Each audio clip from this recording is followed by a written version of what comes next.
সকল ভক্তবৃন্দের শ্রীচরণে জানাই আমি কদমের শত কোটি দণ্ডবোধ প্রণাম ভক্তি গ্রহণ করবেন।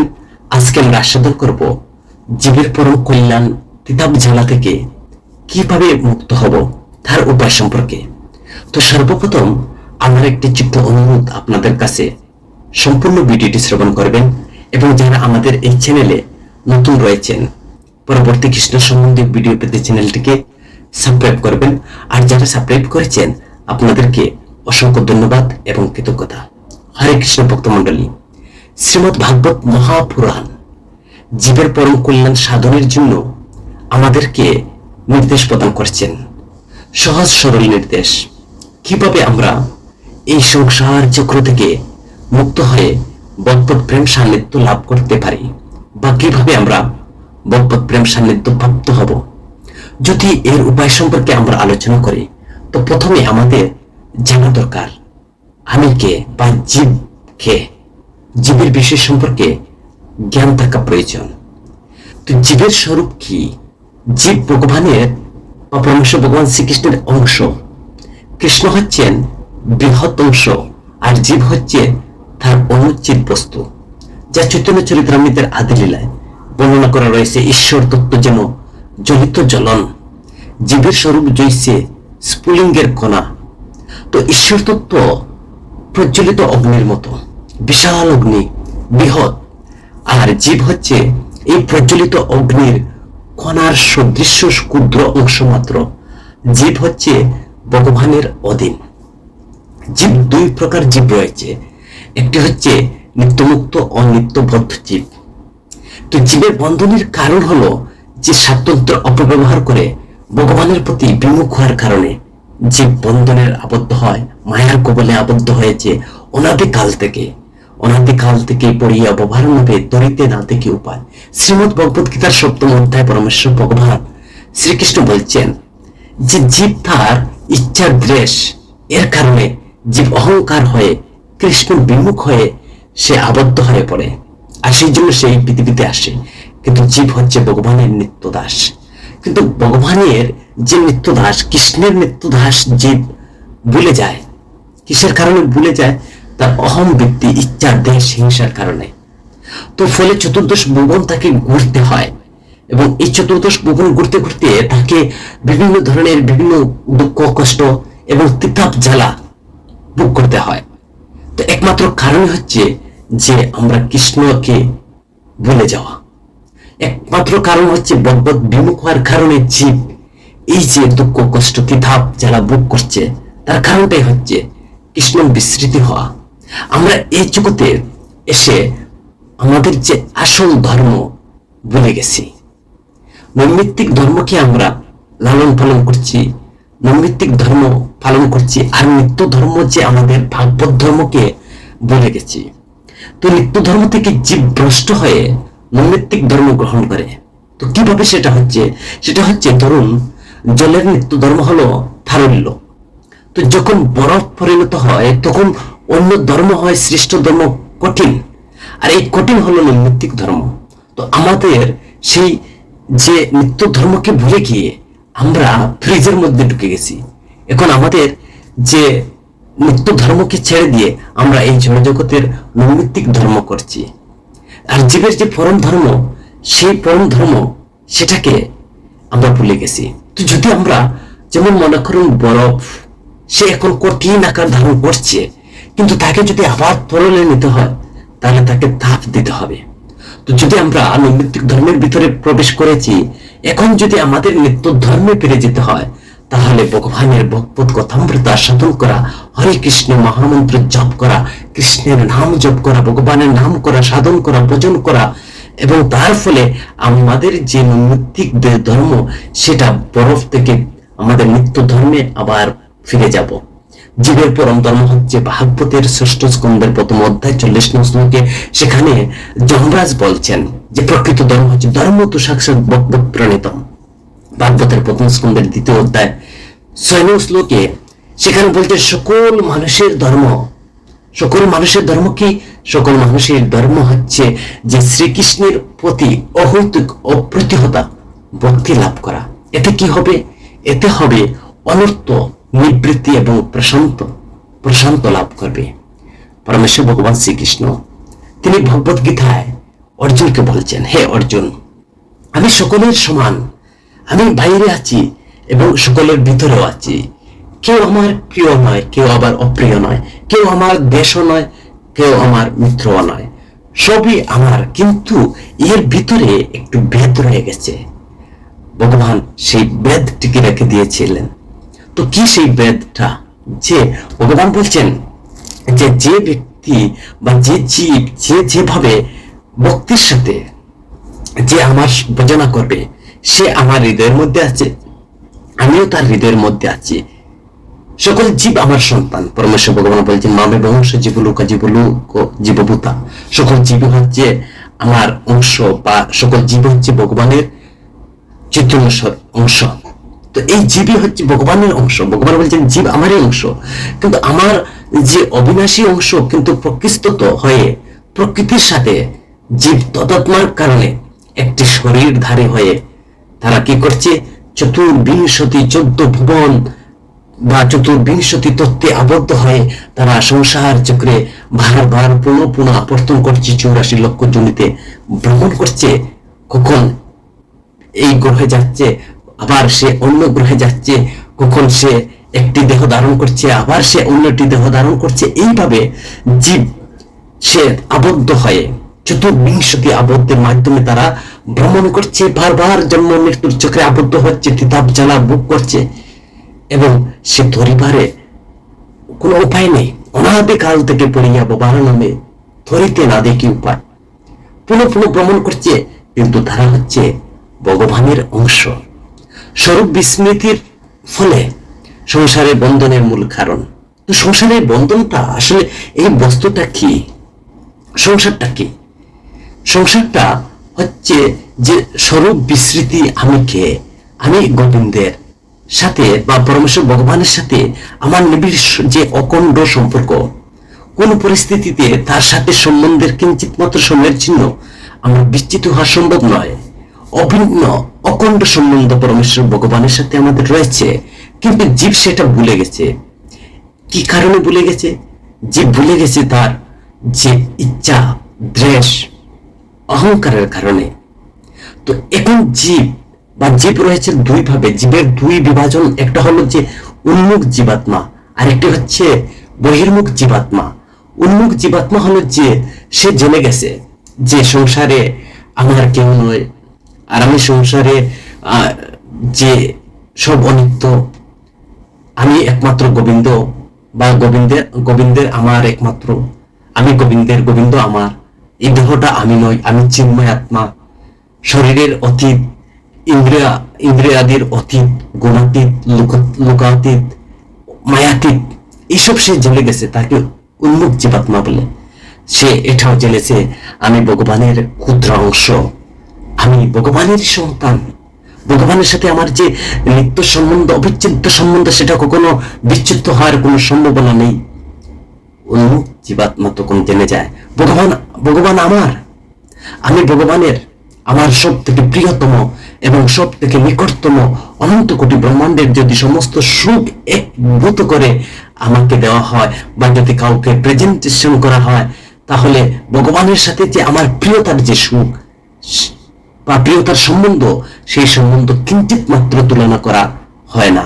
সেই সম্বন্ধে বিচ্ছিতির পলকের জন্য যে সম্ভাবনা নয় ভগবানের সাথে আমাদের যে সম্পর্ক, এবং সবচেয়ে প্রিয়তম অনন্ত কোটি ব্রহ্মাণ্ডের সাথে আমার যে সম্পর্ক, অনন্ত কোটি ব্রহ্মাণ্ডের সমস্ত সুখ একীভূত করে প্রেজেন্টেশন করা হলে, এই নাও অনন্ত কোটি ব্রহ্মাণ্ডের সুখ আমি তোমাকে দিলাম, প্রেজেন্টেশন করছি, কিন্তু এটা না। একদিকে ভগবানের যে স্বরূপ বা আমার যে প্রেম সান্নিধ্য, এর সাথে যদি তুলনা করা হয়, তাহলে এই যে অনন্ত কোটি ব্রহ্মাণ্ডের যে সুখ রয়েছে, কিন্তু ভগবানের যে প্রেমের সাথে তুলনা করার যোগ্য নয়। অথচ কোটি ব্রহ্মাণ্ডের সুখ, আমরা তো ভৌতিক সামান্য কিঞ্চিত সুখের জন্য আমরা এই জগতে এসে, যে যারা ভগবানের উন্মুখ জীব, তারা কোটি ব্রহ্মাণ্ডের সুখ পেলে তারা সেখানে কিন্তু ভগবানের সাথে যে প্রেম সম্পর্ক, সেই প্রেম সম্পর্কের সাথে তারা কখনো তুলনা করে না। কিন্তু আমরা এই জগতে এসে সামান্য কিঞ্চিত সুখের আশায় আমরা ভগবানকে ভুলে বসে আছি, কিন্তু এই সুখ তো সুখ দিতে পারে না আমাকে। অনিত্য সুখপ্রাপ্ত এই সুখটা যে অনিত্য, কিছু দিনের জন্য বা বিশেষ কোনো ইন্দ্রিয়ের সুখ তৃপ্তির জন্য আমরা, কিন্তু এই ভগবান অর্জুনকে বলছেন ভগবত গীতা, এই সংসারটা হচ্ছে অনিত্য, সুখ অনিত্য। তুমি আমার ভজনা করো হে অর্জুন, যদি সুখ পেতে চাও তাহলে আমারই ভজনা করো। সর্বধর্ম পরিত্যাজ্য মাম একম শরণম ব্রজ। দুই প্রকার জীব রয়েছে, এক হচ্ছে উন্মুখ জীবাত্মা, বহির্মুখ জীবাত্মা। উন্মুখ জীবাত্মা তারা জানে শরীরটা আমি নই, শরীর সম্বন্ধীয় বস্তু আমার নয়, আমি চিন্ময় দিব্য নিত্য সত্য সনাতন ভগবানের আমি অংশ, আমি ভগবানের সন্তান, ভগবান আমার, আমি ভগবানের। এটাই হচ্ছে আমাদের যে নিবিড় যে সম্বন্ধ, আর এই সম্বন্ধ বিচ্ছেদের পলকের জন্য কখনো করা সম্ভব নয়। কিন্তু জীব সেটাকে ভুলে গিয়েছে। কারণ জীব কেন ভুলে যাচ্ছে? সেটা ভুলে যাওয়ার কারণটা হচ্ছে আমাদের এই যে দেহটা হচ্ছে পঞ্চভৌতিক তদাত্মার কারণে, আর তদাত্মার হয়ে গিয়ে সে মনে করছে যে আমি আমার শরীরটা। তো আমরা অনেকে বলি, কিন্তু আমাদের বিশ্বাস হচ্ছে না যে আমি আমার শরীরটা আমাদের মনে হয়। কেন মনে হচ্ছে? সেটা হচ্ছে আমার এই দেহটা হচ্ছে পঞ্চভৌতিক তদাত্মার কারণে, তদাত্মার হয়ে গিয়ে আমি মনে করছি হ্যাঁ এটা আমার ঘর, এটা আমার বাড়ি, এটা আমার ধন সম্পদ, সবকিছু শরীরটা যে আমি। কিন্তু আসলে যে শরীরটা আমি নই, এটা এই শরীরটা হচ্ছে সপ্ত ধাতুর সমাহার, কতগুলো ধাতু পদার্থ সমন্বয় হয়ে শরীরটার রস রয়েছে, রস, রক্ত, মাংস, মেদ, অস্থি, মজ্জা, শুক্র, সপ্ত, এই সপ্ত ধাতুর সমন্বয়ে এই শরীরটা হচ্ছে একটা পঞ্চভৌতিক। শরীরটা কিন্তু আমি নই।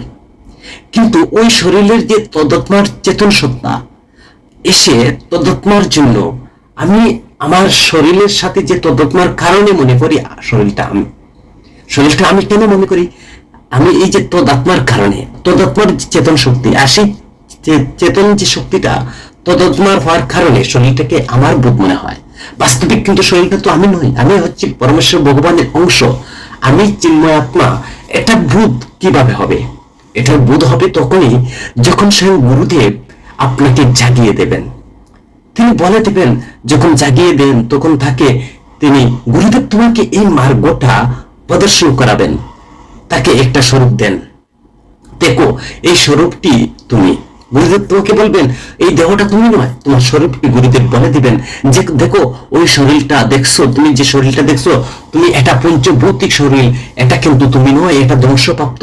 এটা তুমি যেহেতু মাঝখানে এসে পেয়েছো এই শরীরটা, যে এটা হচ্ছে আগন্তুক, এই আগন্তুক এটা হচ্ছে, এটা আগে ছিল না, পরেও থাকবে না, কিন্তু মাঝখানে একটু সময় দৃশ্যমান এই দেহটা। যতক্ষণ পর্যন্ত আপনি জগতে আছেন ততক্ষণ পর্যন্ত আপনার এই মাইফলক পদার্থের দ্বারা গঠিত এই দেহ, ততক্ষণ পর্যন্ত এই দেহটা দৃশ্যমান। এর পূর্বে ছিল না তোমার দেহটা, তুমি এই জগতে জন্মগ্রহণ করার আগে ছিল না এই দেহটা, এবং আপনার মৃত্যুবরণের পরে থাকবে না, কিন্তু এই মাঝখানের সময়টা হচ্ছে দৃশ্যমান। এটা হচ্ছে আগন্তুক শক্তি, এটা মাইক পদার্থ, এটা জড় পদার্থ, এটা নশ্বর পদার্থ। আমি চেতন দিব্য আনন্দময়, আমি অবিনশ্বর, সেটা আমাকে বুঝতেই দিচ্ছে না। তো যখন আমরা মরে যাই বা যখন কেউ মারা যায় তখন আমরা কি বলি? তখন বলি ওই লোকটা মারা গেছে বা এই লোকটা চলে গেছে। তো আমরা অনেকে মনে করি ওর আত্মা শরীর থেকে চলে গেছে, কিন্তু শরীর তো এখানে পড়ে রয়েছে। তো চলে যায় নশ্বর শরীরটা, আমরা কে ভালোবাসি। এই ভালোবাসাটা কখনো শরীরের সাথে আত্মার সম্বন্ধ কখনো হতে পারে না, কোন সম্বন্ধ নেই। জড়বস্তু চেতন ধর্মীয় আত্মাকে কখনো শান্তি দিতে পারে না। শান্তি বা আত্মা হলো চেতন ধর্মীয় পদার্থ। জড়বস্তু কখনো চেতন বস্তুর আনন্দ দিতে পারে না। কিন্তু যে জড়ীয় বস্তু প্রাপ্ত করে মনে করে আমি আনন্দ পেলাম, কিন্তু এটা ভ্রম, এটা স্বপ্ন, ভূত, এটা কখনো হয় না। মনে করুন আপনি আনন্দ পাচ্ছেন, আমরা মনে করি আমরা আনন্দ পাচ্ছি। আপনি যদি এই জড় জগতে আমরা সুখ সুখ করে বেড়াই, কিন্তু যদি আমরা সুখ পেয়ে থাকি কিন্তু তারপর আবার দুঃখ এসে যায়। মনে করুন যে আপনার একটা প্রিয় বস্তু, আপনার মোবাইলটি হঠাৎ করে হারিয়ে গেছে। তো যতক্ষণ পর্যন্ত আপনার সেই প্রিয় মোবাইলটি আপনি পাচ্ছেন না ততক্ষণ পর্যন্ত আপনি তাকে খুঁজতে যাবেন। যখন আপনি সেই মোবাইলটি পেয়ে যাবেন তখন আর খুঁজবেন না, এটা তোমার আনন্দ। তদ্রূপ আমার আত্মা ক্ষণিকের জন্য আনন্দ পায়, আবার সে আনন্দ পায় না। তো তার আত্মার যে আসল বস্তুটা হচ্ছে ওই যে তার চিদানন্দ। আমি যে পরমেশ্বর ভগবানের যে অংশ হচ্ছে আত্মা, সেই আত্মাটা সেই চিদ আনন্দ পাচ্ছে না, সেই কারণে এই জগতের আমরা আনন্দ বা সুখ পাই না। তো জড়ীয় বস্তুতে আনন্দ নেই, আর সেই চেতন ধর্মীয় আত্মাকে কখনো আনন্দ দিতে পারে না।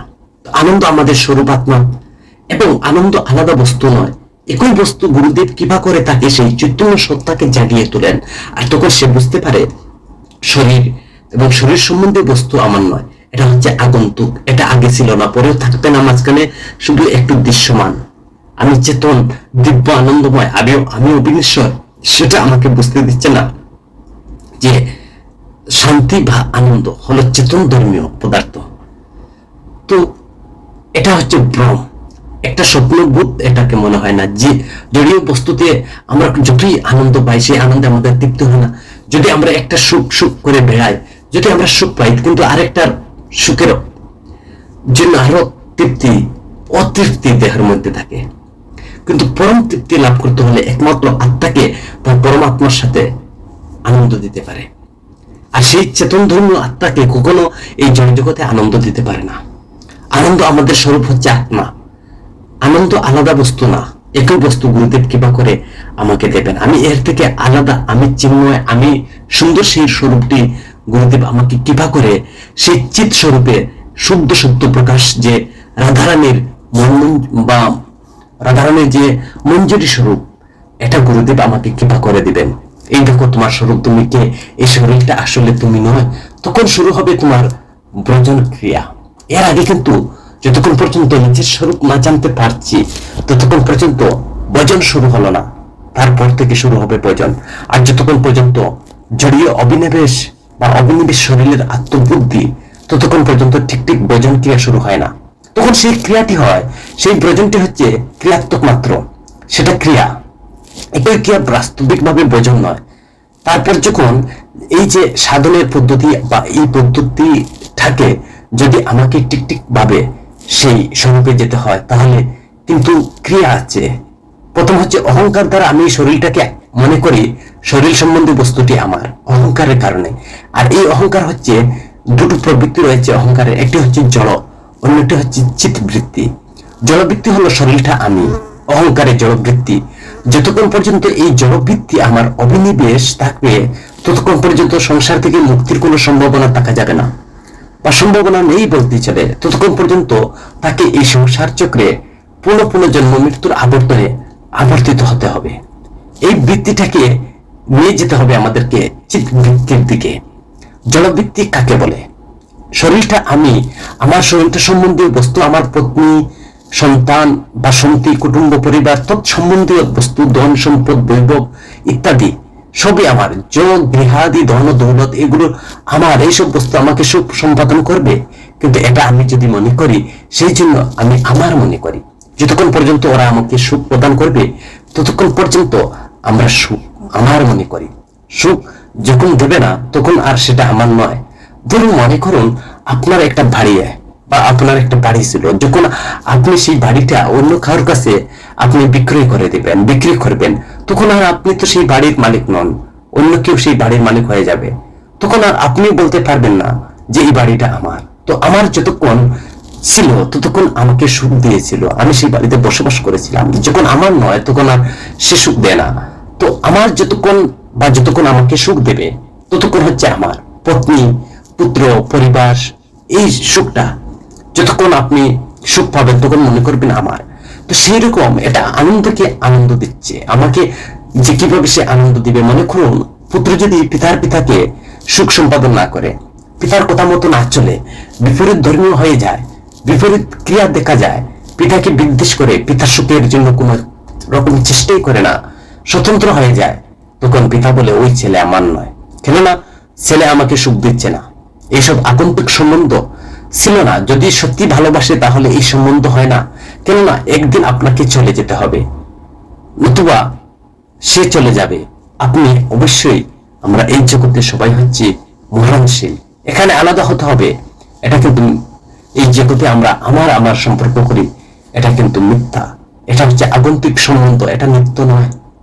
যারা বিমুখ জীবাত্মা হয়ে তারা এটা এই মতে রাজি নয়, তারা এটাকে সত্য বলে মনে করবেন। যারা কৃষ্ণ বিমুখ, শরীর আমি, সবকিছু আমার, ধন সম্পদ, স্ত্রী পুত্র পরিবার সবই আমার, এটা আমার নিজের সুখের জন্য নিমিত্তে। কিন্তু যখন গুরুদেবের কৃপায় ভগবত চেতন সত্তা জেগে থাকবে, তখন তিনি জানিয়ে দেবেন এই শরীরটা তুমি নয়, এই শরীর সম্বন্ধীয় বস্তু তুমি নয়, তুমি কে জানো? মহাপ্রভু তিনি করুণায় অবতীর্ণ হয়ে তার পার্শ্বগণ নিয়ে এসেছেন। সেই মহাপ্রভু তিনি উজ্জ্বল রস সম্পর্কে বলছেন। এই রসটা কি? সেটা হলো পঞ্চম পুরুষোত্তম প্রেম। কিন্তু এই যে পঞ্চম উন্নতর উজ্জ্বল রস, সেটা হলো পঞ্চম পুরুষোত্তম, কিন্তু প্রেম নয়। এর ঊর্ধ্বে ধর্ম অর্থ কাম মুখ্য হলো প্রেম। প্রেম হলো এর যে ধর্ম অর্থ কাম মুখ্য, এই চারটি বস্তুর ঊর্ধ্বে যে বস্তুটি। যেমন আমরা ভাবল বা ভাবরতি বা বাবলার সারথী সার মহাপ্রভুর কৃপা প্রদত্ত করে যে মঞ্জুরি স্বরূপ সাধনার বিষয়বস্তু, যে যাকে ভাবনার বা ভাবনার সার বস্তু, সেই স্বরূপটি গুরুদেব প্রদান করবেন। এটা দিব্য মায়াতীত, গুণাতীত, ইন্দ্রিয়াতীত, লোকাতীত, সেটা রাধারানীর কৃপায় গুরুর চরণে আশ্রয় গ্রহণ করে। তো রসটা হচ্ছে সেটা পঞ্চম পুরুষোত্তম, কিন্তু শুধু প্রেমটা নয়, এর ঊর্ধ্বে ধর্ম অর্থ কামের মুখের ঊর্ধ্বে যে প্রেমটা, আর প্রেমটার যে ভাব রস, সেটা হচ্ছে রাধারানীর স্বরূপ থেকে মঞ্জুরি স্বরূপ সাধনার মাধ্যমে বিষয়বস্তুর যে ভালোবাসার যে সার, সেটাই। এটা মায়ার অতীত। রাধারানীর কৃপা যে গুরুর চরণ আশ্রয় করে, গুরুর চরণে সমর্পিত হয়, রাধারানীর চিন্তায় তন্ময় হয়ে আশ্রয় গ্রহণ করে, জাগতিক বস্তু থেকে সম্পূর্ণরূপে নিবৃত্ত, যিনি সেই প্রেম প্রাপ্তির উদ্দেশ্যে সমস্ত সাধন চেষ্টা করেন, তিনি সেই প্রেম লাভের সমর্থ হন। তখন সেই স্বরূপটা, যে স্বরূপটা আমাকে দিয়েছেন, নাম রূপ বর্ণ বস্ত্র অলংকার সেবাপুঞ্জ পুস্তি, এইসব অলংকারটা হলো চিৎ অবিনাশের, এটা হলো জড়ীয় অবিনাশের, এটা বন্ধনের কারণ। এটা আত্মাকে বন্ধন করে, জড়ীয় অবিনিবেশ জীবাত্মাকে নিয়ে যায় সংসার চক্রে 84 লক্ষ জনিতে। সে চিৎ অভিমানে সে কি করে? অভিমান, এই অভিমান জাগিয়ে দেয় গুরু মানে আমি, এই শরীরটা নয়, তুমি কে? আমি রাধারানী, যে গুরু যে আমাকে স্বরূপটা দিয়েছেন, চিহ্ন স্বরূপটা হচ্ছে আমি। এটা হলো চিৎ অভিমান। আর চিৎ অভিমান বাড়াতে হলে ধীরে ধীরে জড়ীয় অভিমান থেকে মুক্ত হতে হবে। চিৎ অভিমানের পরিমাণ বাড়তে থাকবে, আর জড়ীয় অভিমান তৎক্ষণাৎ পরিমাণটা নষ্ট হয়ে যাবে। এইভাবে চলতে থাকলে একসময় চিৎ অভিমান পূর্ণ হবে, আর জড়ীয় অভিমান সম্পূর্ণরূপে নষ্ট হয়ে, তখন সাপ যেমন তার নিজের কুলুস ছাড়ে, এরকম অবিদ্যার গ্রন্থি খুলে যায়। খুলে গেলে তখন সে প্রেম পর্যায়ে গিয়ে সমস্ত বন্ধন মুক্ত হয়ে সে শ্রীমতী রাধারানীর দিব্য প্রদত্ত মঞ্জুরি স্বরূপে তাতে স্থিত হয়ে যাবে। তো এই প্রক্রিয়া চিৎ অভিমান। এই চিৎ অভিমান জীব এরা হলো যে উন্মুখ আত্মা, আর বহির্মুখ আত্মা হলো যে উন্মুখ আত্মা। তো এখন এই যে উন্মুখ আত্মার প্রশ্ন জিজ্ঞাসা ভাগবত পুরাণ বলছেন, তাহলে সেই বস্তু প্রাপ্তি আমাকে কি করতে হবে? তো সেই বস্তু প্রাপ্তি হতে হলে 3টি প্রশ্ন আমাদের সাধন জীবনে। এতব নির্বিদ্যমান উচ্চুত বর্ণিত যুগ নির্মিত হরির নাম কীর্তন। 3টি প্রশ্ন এতান নির্বিদ্যমান। নির্ভেদ কাকে বলে? অনাসক্তির নাম নির্ভেদ, জাগতিক বস্তু পদার্থের চিত্তে যে নিরপেক্ষ, যেটা সে পরিত্যাগ করতে সমর্থ হয়েছে, তাকে নির্ভেদ অবস্থা বলে।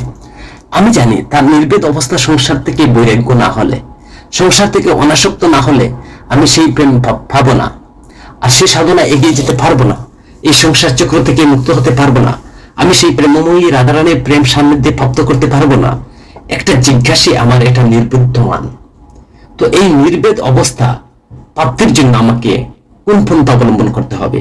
জিজ্ঞাসা। 1 নম্বর জিজ্ঞাসা। আমি জানি সংসার অনিত্য, শরীর অনিত্য, শুকলম মানবাভ্যস্য। আমি জানি যে শুনে সংসার থেকে নিবৃত্তি করতে পারছি না, আমি জানি এসব, কিন্তু তারপরে চেষ্টা করছি, পারছি না। চেষ্টা করেও আমি এর থেকে উদাসীন হতে পারছি না। চেষ্টা করেও আমার পত্নী পুত্র কুটুম্ব পরিবার থেকে আমি আমার মোহমুক্ত হতে পারছি না। আমি কি করব? এটা হচ্ছে নির্বিদ্যমান।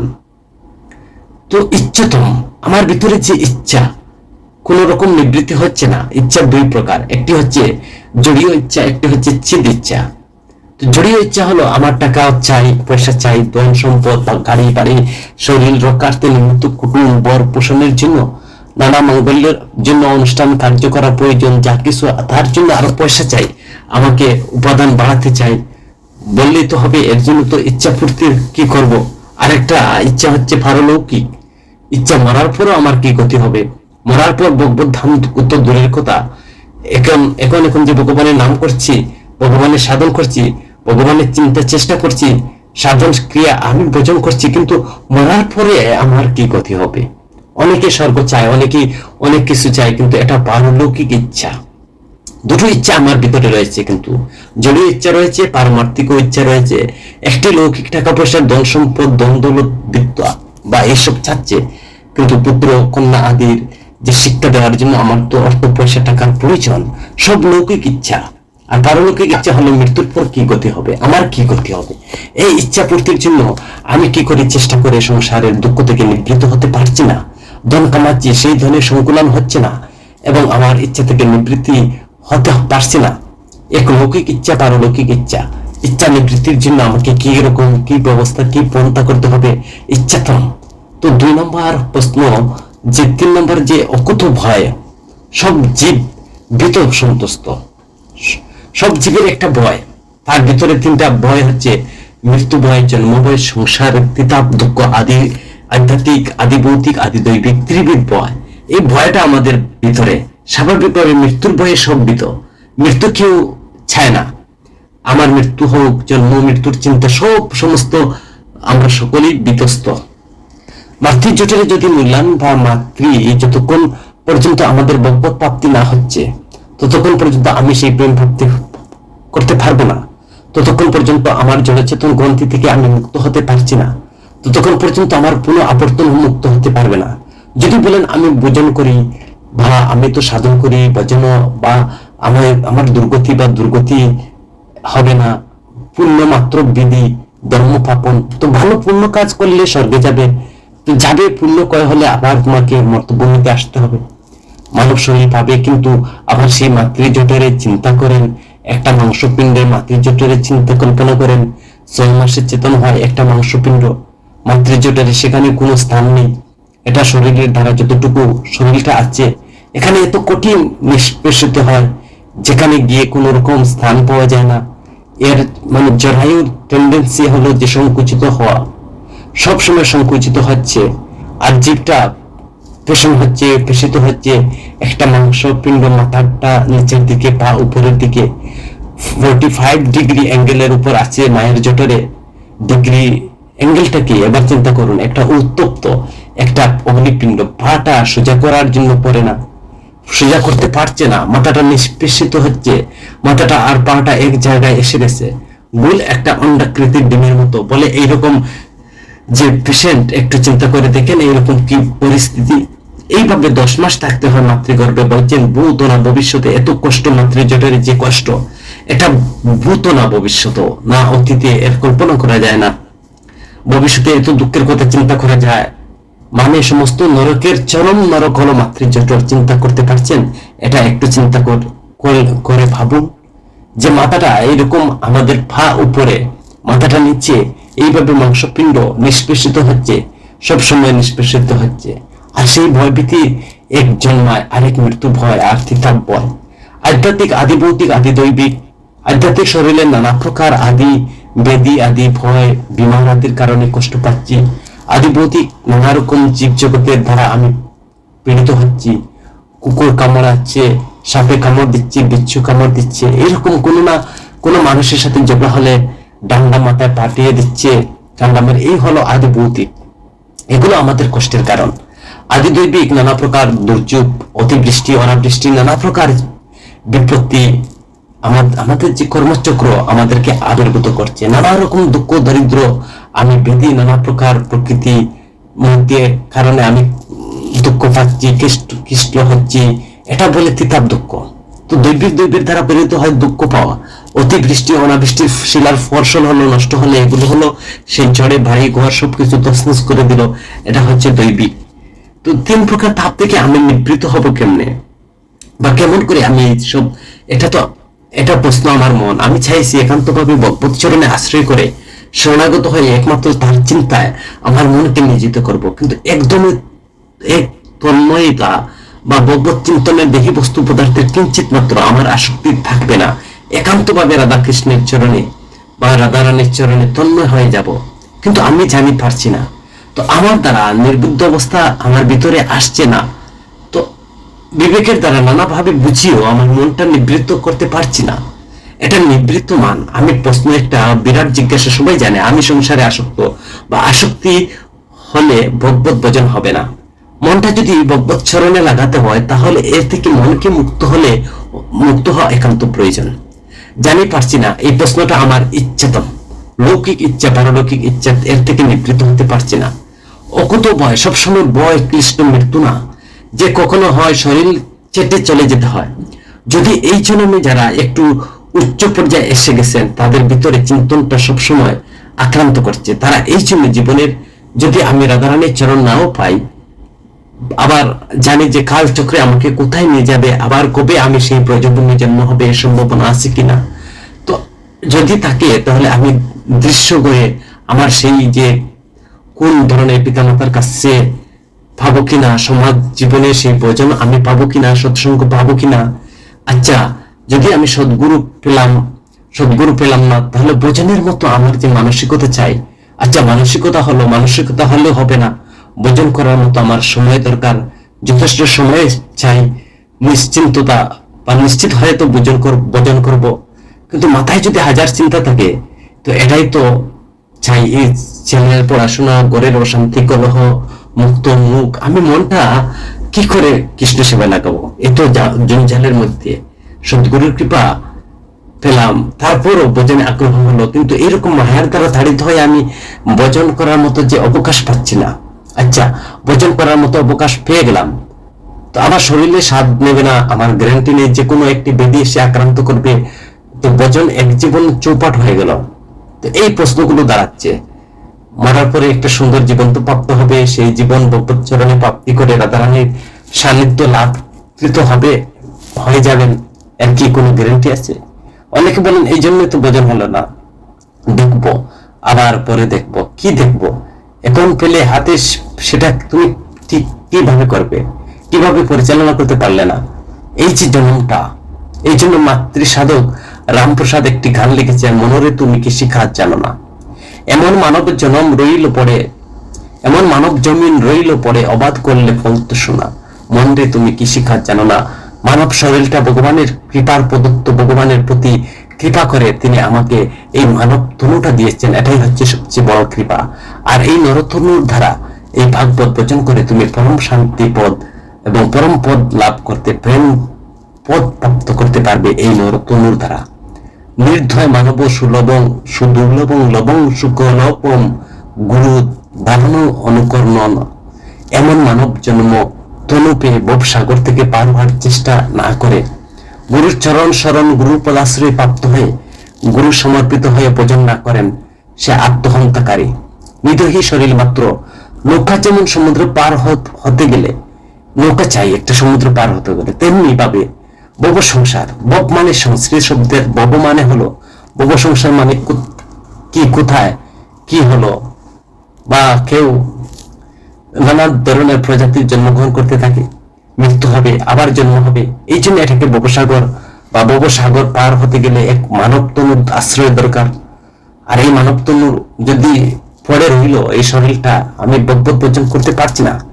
আমি যদি যুগে লাগাই অমৃত ফল ফলবে।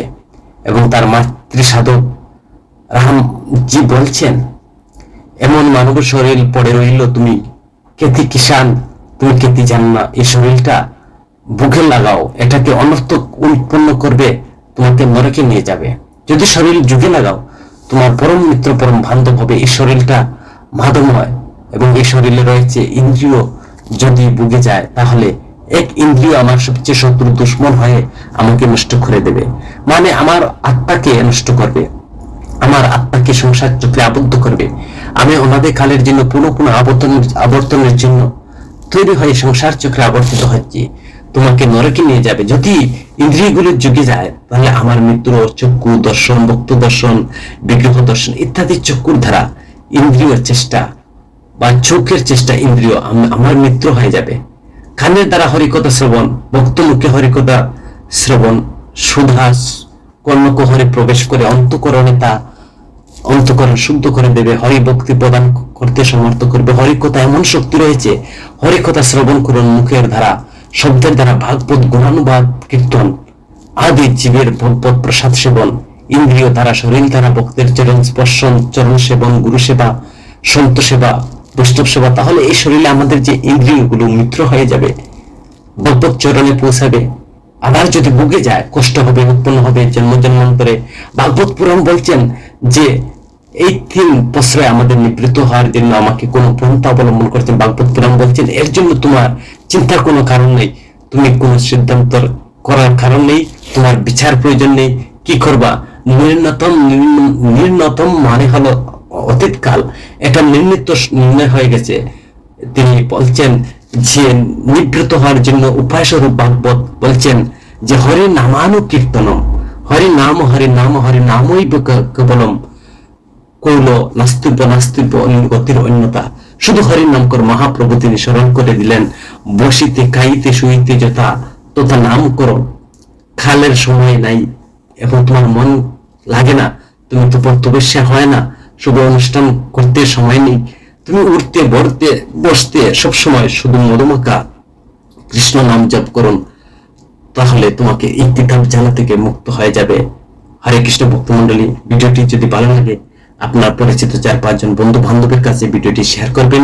আমাদের এই তিতাব জ্বালা থেকে যদি উদ্ধার পেতে হয়, তাহলে সর্বদা কোনো বিঘ্ন নেই, খাইতে শুইতে যথা তথা নাম লয় হরে কৃষ্ণ মহামন্ত্র জপ করুন এবং এই তিতাব জ্বালা থেকে এবং হরে নামানুকীর্তনম যা ভাগবত শাস্ত্র সিদ্ধান্ত করছেন, তিতাব জ্বালা থেকে মুক্তি লাভ করবে জীব এবং ভগবত ধামে সে তার পরম কল্যাণ লাভ হবে।